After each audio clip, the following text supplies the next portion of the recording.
David, can you give some very brief, short comments Gosh, on really the quickly interesting... then. So I suppose as I was listening to all of those wonderful presentations, my first reflection was always that it is better to light a candle than to curse the darkness.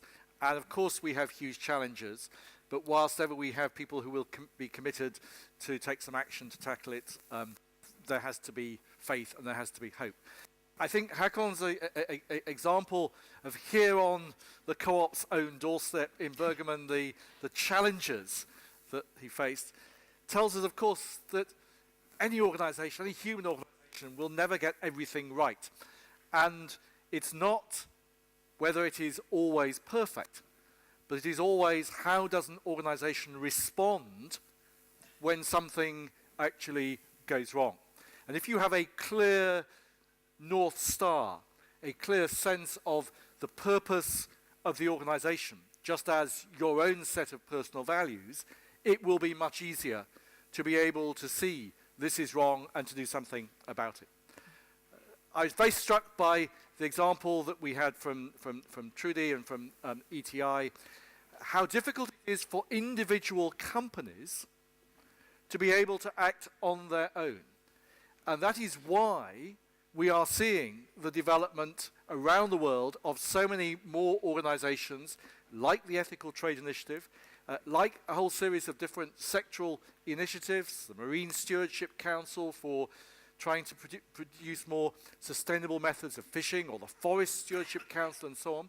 Why, as Kjersti said, I've just, with good friend and colleague Jane Nelson at Harvard, written a book about the power of collaboration, where groups of businesses come together to learn from each other, to share some of the challenges, whether it's in the supply chain or how you market more sustainably, how you engage your consumers in more sustainable lifestyles and so on.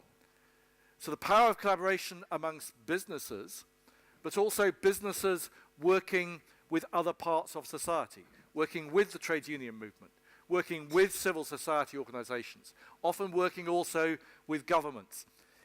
Sometimes some of these coalitions, in fact, are very fiercely competitor companies working together in some areas.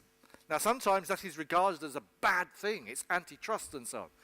But when, for example, PepsiCo and Coca-Cola work together with Unilever and Red Bull, together with Greenpeace and the United Nations Environment Programme around improving refrigeration techniques and technology, there is no great competitive advantage. You're not going to rush out, I suspect, and buy Pepsi rather than Coke based on the refrigeration methods of their different products. But actually, by collaborating, they can start to go to scale. And so I think one of the other really important messages is about how to encourage and scale up faster. And that's where these various different forms of both business-led corporate responsibility coalitions and multi-stakeholder initiatives have come in. And it is going to be more important. If anyone is sitting here and thinking, well, there's so much happening in the world, the chances of anyone really discovering one of my suppliers' factories is really doing something a bit dodgy. I would remind you, we are now in an extremely connected world.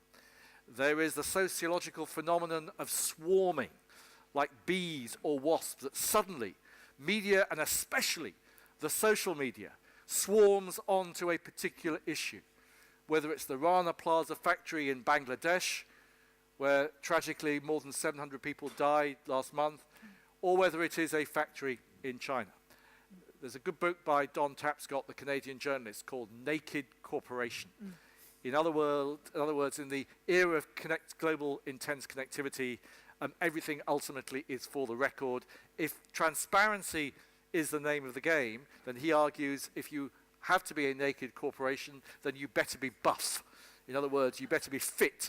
And one of the ways I think you can get fitter and buffer is actually by learning from each other and collaborating further and faster. Thank you, David. And I must commend the organizers for putting together this session that fits so nicely together, as you said, Randi, and it all kind of the collaboration thought that you're champion of, and all the complexity that we see that is very difficult for companies to solve themselves. So it's been an interesting hour, and thank you so much for your comments. Do any of you have any questions that you really would like to raise to the panelists while we still have the chance? Or in the matter respect of time, you just keep your mouth shut? Yeah. Okay. Then I think we should give a big applause to all the contributors to this assessment. Thank you so much.